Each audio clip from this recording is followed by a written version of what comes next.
vamos demonstrar um preparo do tipo overlay para metal fundido em dente posterior, que é o dente 37.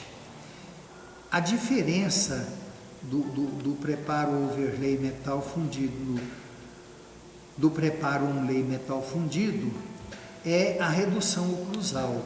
O restante tudo é igual. A redução oclusal para o onlay metal fundido, o tratamento da cúspide cêntrica e não cêntrica é o mesmo. Reduzimos vertentes internas e vertentes externas e preparamos o ombro ou o degrau na vertente lisa da cêntrica e também na vertente lisa da não cêntrica. Depois de demarcado a aresta mesiodistal e os sulcos, a posição da formação dos sulcos de orientação é o mesmo da onlay, onde eu tenho 3 sulcos para cada cúspide. Eu tenho entre a vertente e a crista, um na aresta triturante, um no sulco divisor de cúspide, um na aresta triturante e um entre vertente de cúspide. Observando que o sulco na região do sulco divisor de cúspide, ele é comum para a cúspide mais anterior e para a cúspide mais posteriores. E repetimos a mesma demarcação para as vertentes internas das cúspides não cêntricas.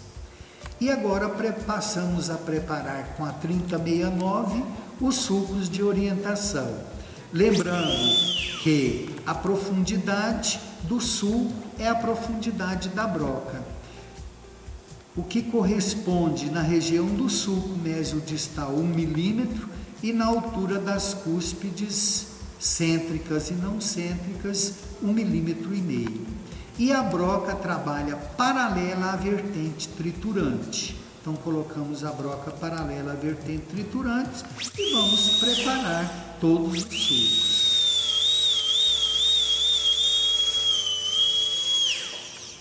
Depois de preparar os sulcos na vertente triturante da cúspide cêntrica, passamos ao preparo do sulco na cúspide não cêntrica. Da mesma forma, 1 milímetro na região do sulco mesiodistal, 1,5 milímetro na altura da cúspide.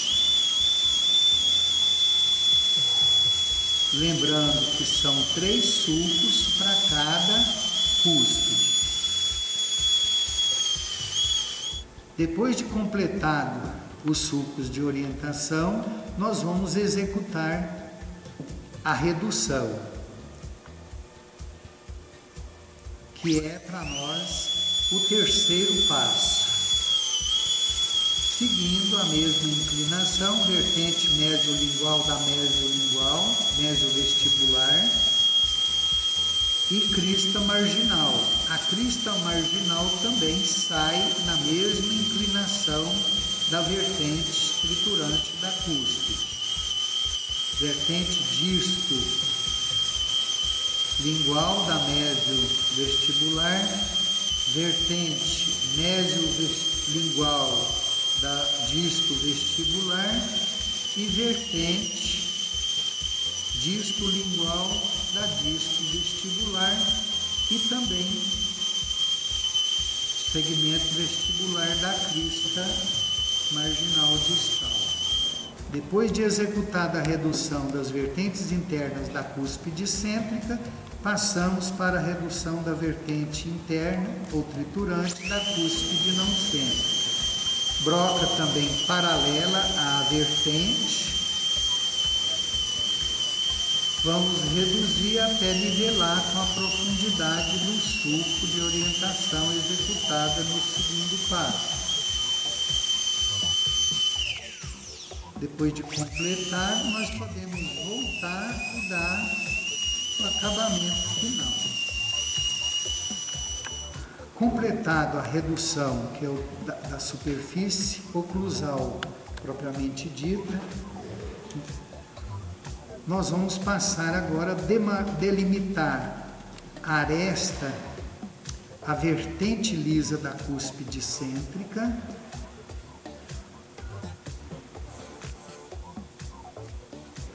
e a vertente lisa da cúspide não cêntrica. Morfologicamente, nós devemos lembrar que a vertente lisa de cúspide cêntrica é sempre uma área de superfície maior do que de cúspide não cêntrica. Demarcação da vertente lisa da cúspide cêntrica e da cúspide não cêntrica. Lembrando que a área de superfície da vertente lisa da cúspide cêntrica é maior do que da cúspide não cêntrica, de acordo com a própria característica morfológica da coroa dentária. Depois demarcamos a aresta da vertente lisa na região do sulco, na proximidade com a crista. Vamos marcar também os sulcos de orientação para a redução dessa vertente lisa. Pelo lado vestibular da cêntrica, pelo lado lingual da não cêntrica, porque o dente é o dente 37. Com a mesma broca, sem usar a ponta ativa da broca, mas o corpo da broca, vamos executar os sulcos de orientação com 1,5 mm de profundidade.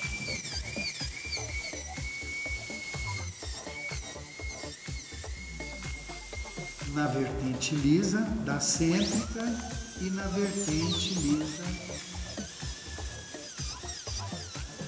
da não cêntrica. Lembrando aqui também que são 3 para cada cúspide. 1, 2, 3, 1, 2, 3. Então, o quarto passo foi a demarcação e a execução dos sulcos de orientação. O quinto passo é a redução da vertente lisa da cúspide cêntrica e da não cêntrica. Broca em 45 graus, nós vamos promover a redução desta vertente até nivelar com a profundidade do sulco.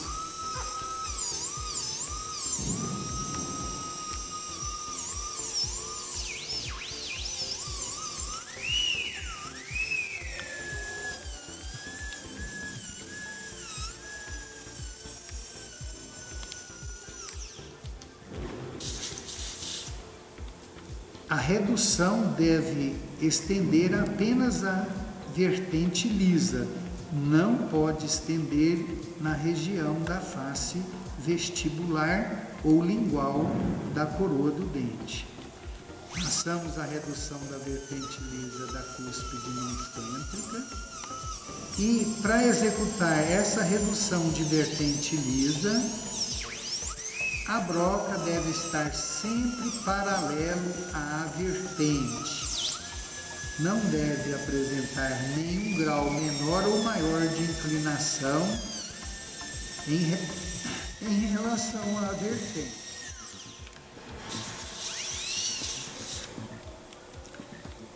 Então veja bem, o tratamento de redução oclusal para um preparo overlay metal fundido, o mesmo tratamento de redução para as cúspides cêntricas foi executado também para as cúspides não cêntricas, com uma redução oclusal de 1,5 mm em relação à ponta das cúspides. Concluído, nós vamos executar agora o degrau. Então voltamos à broca paralela ao plano de inserção, que é o longo eixo do dente, no sentido vestibulingual, e paralelo a planos verticais proximais, nós vamos executar o degrau com o diâmetro da ponta ativa da broca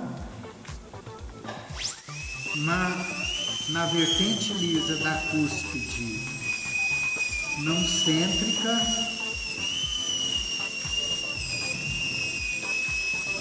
até alinhar com o sulco mesiocristal.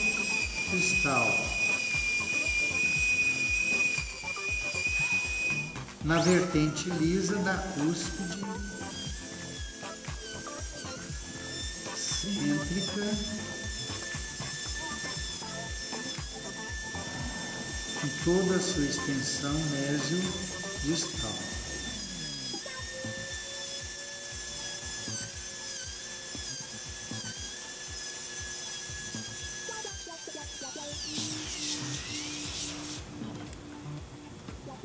Então esse degrau, ele é executado na vertente lisa da cúspide cêntrica, do nível do sulco mesiodistal, do lado distal até a mesial, e para a cúspide não cêntrica da mesma forma. Com isso, nós vamos observar que esse degrau para um preparo overlay, ele estende tanto na vestibular lingual quanto na região da altura das cristas marginais, já reduzindo as cristas marginais. E assim nós temos completado esse passo. O próximo passo é o preparo da caixa oclusal. Se eu tenho para esse dente 4 cúspides, então 2 meias luas para as cúspides linguais, 2 meias luas para as cúspides vestibulares. Lembrando que o formato de meia lua confere uma divergência mesiodistal da parede vestibular e lingual, tanto para distal quanto para mesial. Se eu não tenho o dente vizinho com contato interproximal, não é necessário rompimento de contato interproximal.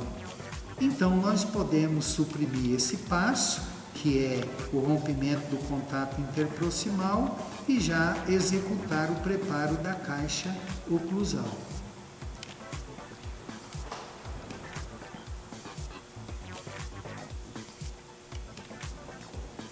O procedimento é o mesmo. Primeiro, abertura no sentido, uma canaleta no sentido mesiodistal, com a profundidade do terço oclusal da coroa, né? Em 45 graus a broca, eu faço uma abertura de uma canaleta na profundidade recomendada.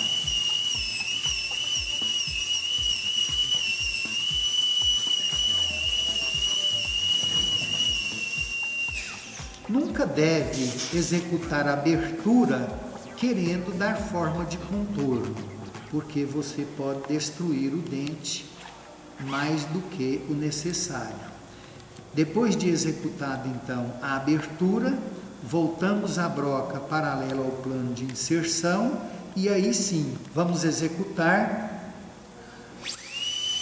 a planificação e a conicidade negativa da parede vestibular e lingual e a forma de contorno de meia lua para cada cúspide, com broca paralela ao plano de inserção e planificação da parede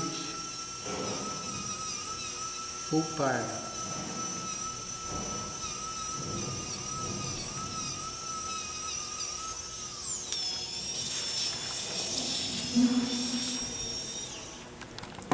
Dessa forma, executamos o preparo da caixa oclusal. Executar o preparo da caixa proximal. Caixa proximal, se eu não tenho dente vizinho, eu posso vir com a broca na profundidade e executar a minha abertura. Por exemplo, na região distal não tenho dente vizinho, eu simplesmente já em profundidade cervical já faço a abertura. Quando eu tenho dente vizinho e não é possível entrar pela proximal, eu vou então executar a abertura descendo a broca na proximal em direção à cervical. Também eu executo a abertura. Depois de executado a abertura, vou executar o preparo circundantes vestibular e lingual com conicidade negativa, divergente para mesial e parede axial paralela, plana e com conicidade positiva para oclusal. E planificação da parede gengival. Então esse é o meu procedimento, a parede axial, parede gengival plana, parede lingual, divergente e com conicidade negativa para oclusão. e terminei de preparar a caixa proximal, executo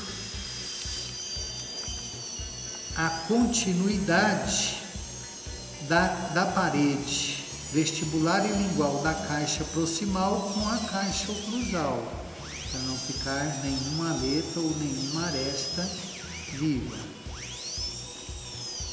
Terminado o preparo da caixa mesial, o preparo da caixa distal é exatamente o mesmo executado para a caixa mesial. Então vamos à caixa distal, executamos a planificação da parede vestibular, lingual, axial distal e parede gengival. Todas essas paredes devem apresentar-se planas.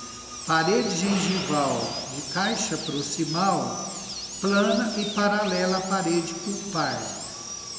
Parede axial com conicidade positiva para oclusal, porque todas as paredes axiais que aparecerem em qualquer preparo com finalidade protética apresentam conicidade positiva para oclusal, então elas convergem para oclusal.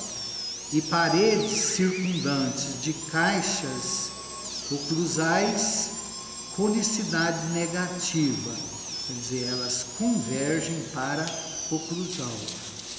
Então eu tenho aqui uma parede axial distal, uma parede axial mesial. Parede axial distal mesial, elas têm que apresentar uma conicidade positiva. Então elas têm que apresentar uma convergência para oclusal. Depois de preparado a caixa oclusal e as caixas proximais, o próximo passo nosso é o preparo do slice proximal. Slice proximal nada mais é do que bisel proximal. Então nós vamos usar a broca 3113 ou a 1112F, que tem formato de ponta de chama, e nós vamos fazer o slice proximal. Broca paralela ao plano de inserção, passando meio milímetro da parede gengival, nós vamos cortar metade da parede gengival para lingual e a parede lingual, executando o bisel proximal desse lado. Depois, metade da parede gengival para vestibular e parede vestibular. Então, nós executamos com isso o slice proximal.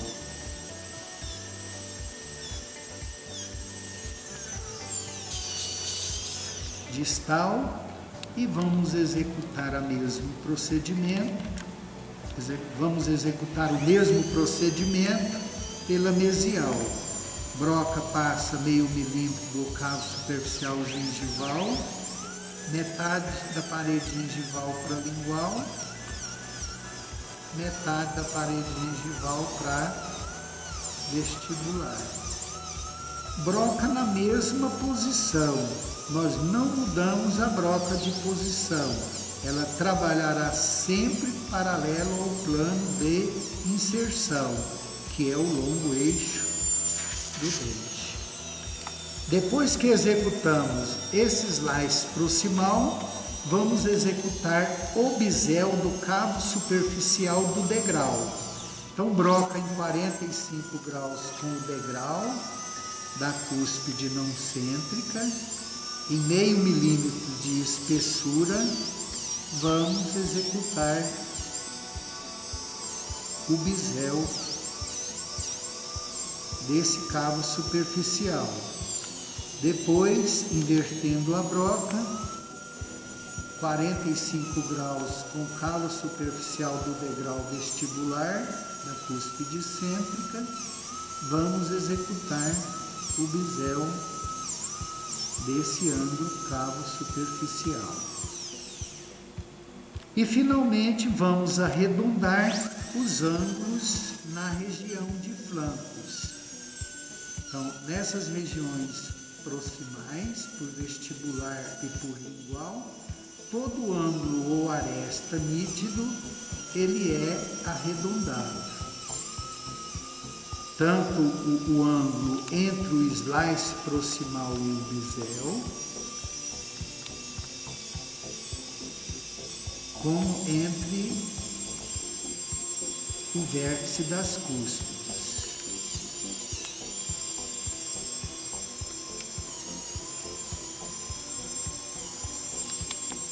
E as arestas oclusais entre vertentes internas e externas também devem ser arredondadas, porque morfologicamente o dente não apresenta aresta e nem ângulo nítido, vivo. Assim nós temos o preparo concluído, faltando o acabamento final, que deve ser executado em baixa rotação. Então passamos para a broca 3069, damos a textura de acabamento na vertente triturante da cúspide cêntrica e não cêntrica, com broca paralela a essa vertente. Vertente triturante da cúspide não cêntrica.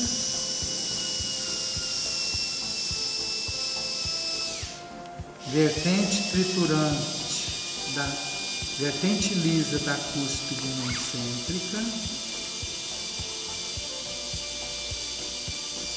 Vertente lisa das cúspides cêntricas.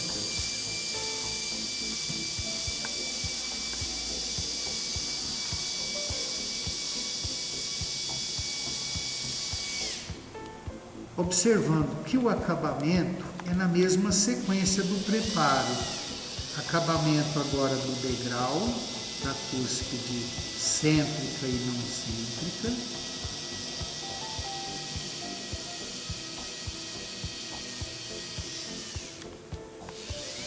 Acabamento e definição da conicidade negativa entre as paredes circundantes da caixa oclusal.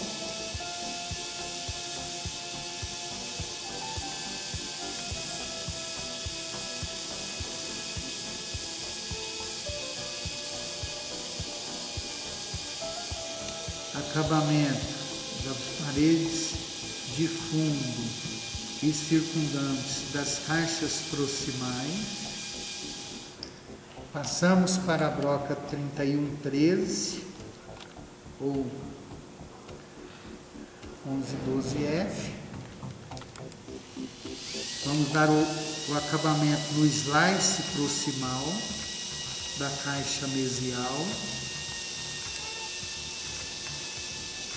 Broca para o acabamento na mesma sequência do preparo e na mesma posição do plano de inserção. Slice proximal distal. Bisel do cabo superficial do degrau lingual.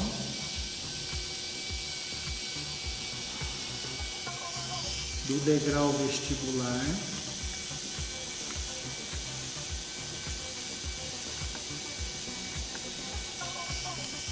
Arredondamento do ângulo ápice pulpar, que é diedro do terceiro grupo.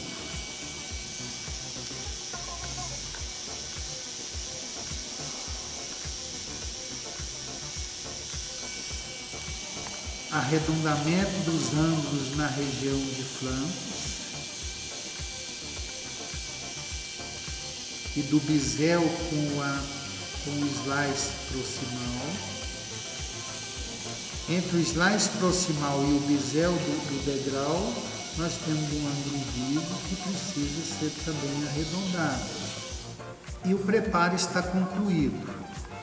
Preparo concluído, nós vamos observar se ele satisfez aqueles 4 princípios. Primeiro, retenção e resistência. O meu preparo tem paredes circundantes, vestibular e lingual, com conicidade negativa, de 2,5 a 3 graus para cada parede, com a conicidade negativa entre as paredes internas. Nós vamos observar isso na caixa oclusal e na caixa proximal, se existe conicidade positiva entre as paredes axiais mesial e distal. Se existir essa combinação e o preparo apresentar altura maior do que a largura no preparo dessas caixas, nós temos satisfeito o primeiro requisito, que é retenção e estabilidade. Segundo requisito, a minha redução oclusal foi suficiente para que a minha peça tenha espessura e satisfaz ao requisito estabilidade estrutural e não venha a sofrer fraturas? Sim, então nós temos espessura. Depois, observar o meu preparo se a estrutura dental remanescente apresentam todas resistentes e que não corra risco de fratura, nós satisfazemos o princípio de preservação da estrutura dental remanescente. E, finalmente, se existe linha de término definida entre a superfície preparada e não preparada em toda a sua extensão, que é recomendado para esse preparo o bisel.